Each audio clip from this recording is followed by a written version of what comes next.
दोस्तों आज 4 जून 2024 है। इस दिन का सबको, पूरे देशवासियों को और कह सकते हैं जिन पार्टियों ने पार्टिसिपेट किया है, जो पार्टियां सत्ता के लिए लड़ाई लड़ रही हैं, उनके लिए बहुत अहम दिन आज का है।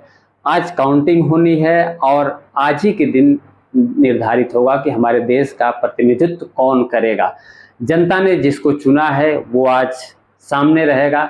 जिस तरीके से एक विद्यार्थी, एक परीक्षार्थी अपनी परीक्षा को देने के बाद इंतजार करता है, ठीक उसी तरह से चुनाव बीतने के बाद पूरी जनता जो है 4 जून का इंतजार कर रही थी। फाइनली वो दिन आ गया और आज तय हो जाएगा कि जनता ने किसको पसंद किया है, किसको अपने देश का प्रतिनिधित्व करने का मौका दिया है।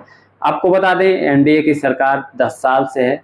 बहुत सारे मुद्दे थे, जनता के बहुत सारी चीज़ें थी और कह सकते हैं एक तरफ इंडिया गठबंधन, जो विपक्ष की बात करें तो उन लोगों ने भी बहुत जोर आजमाया, बहुत चीज़ें, बहुत तथ्य जनता के सामने रखा है।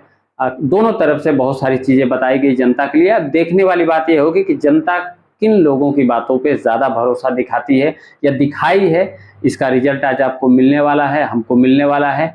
दोस्तों 5 साल में एक बार ये मौका आता है।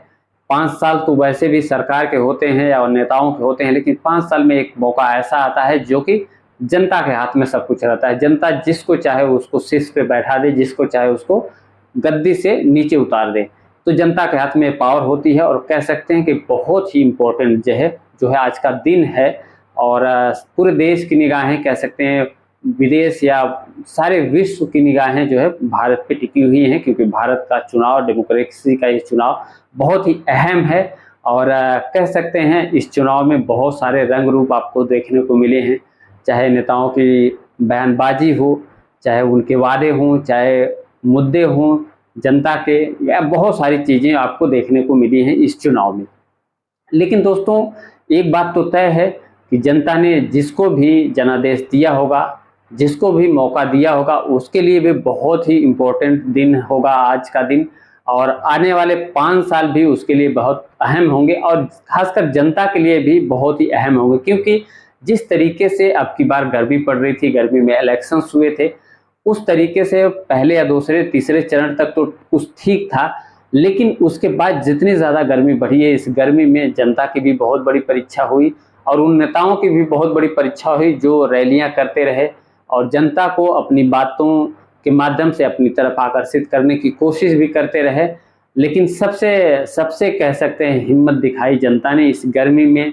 तब घंटों भीड़ जो है रैलियों में खड़ी रही, अपने नेता का इंतजार करती रही और बहुत रैलियों में तो बहुत सारी घटनाएं भी हुई, बहुत सारे लोगों की तबीयत खराब हुई, कुछ लोगों की डेथ भी होगी, बहुत सारी चीज़ें हुई इस रैलियों में जो कि बहुत ही दुखद है। ऐसा नहीं होना चाहिए, लेकिन इतनी ज़्यादा गर्मी थी, इतनी भीड़ होती है रैलियों में, भगदड़ होने का बहुत ज़्यादा खतरा रहता है।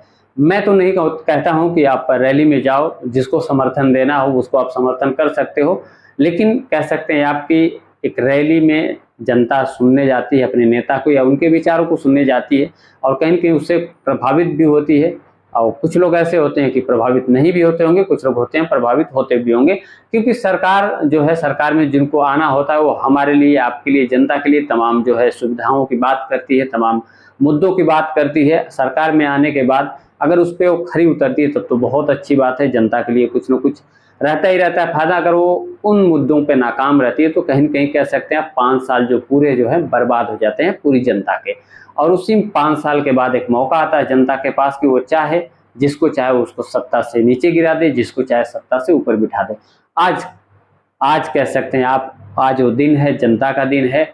जिन्होंने वोट किया है उनका दिन है। 7वें चरण की वोटिंग में जिन्होंने वोट किया था उनके लिए तो बहुत ही आसान था। हम लोगों ने भी 7वें चरण की वोटिंग में वोट किया था और आज रिजल्ट आने वाला है। दोस्तों आज की वीडियो में इतना ही। फिलहाल आप कमेंट में ज़रूर बता दीजिएगा कि किसकी सरकार बनने वाली है आपके हिसाब से। फिलहाल शाम तक तो क्लियर हो जाएगा। एक नई वीडियो के साथ फिर आपसे मिलेंगे, तब तक के लिए जय हिंद।